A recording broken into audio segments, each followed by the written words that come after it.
My name is Franklin Carvajal. I'm a lead software engineer, and I was born in Carmichael and raised in Roseville, California.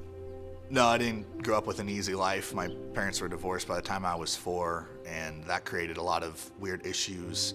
Some poverty and frustration with legalism. Definitely my dad being older and having issues with his health made it really hard for me to not be frustrated. So in college when I got married, I thought things were going to be easier. And then we ended up having our 1-year wedding anniversary surprise daughter, and it only got harder financially. I understood trials at that point through a lens of anger at God. I actually thought I knew who God was.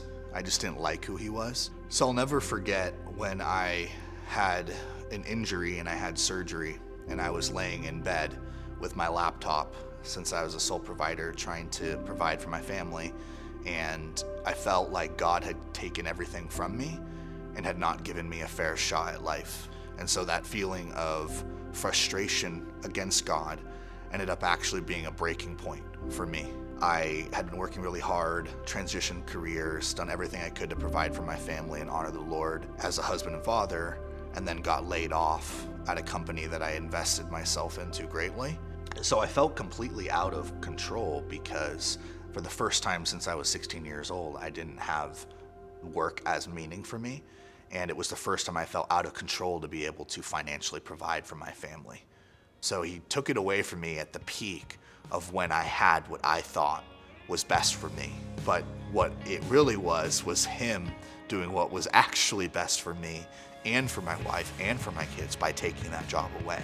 So that my God would not be myself providing for my family, but he would be God. So I knew at that moment that when I could not provide, God could provide, and he wouldn't let me get out of the excuse of saying it wasn't from him. My theology really was centered around having much, and Christ wasn't sufficient practically in my life. So when I look back at all these years of various trials and difficulties that we've experienced personally and as a family, I don't see how I could have been brought to Christ and made more like Christ without them. Whether I have a lot or whether I have nothing, he is worth all of it. Before Christ, my suffering was painful and meaningless. But in Christ, my suffering has become hope that I'm being conformed to him, and God is going to be glorified through that.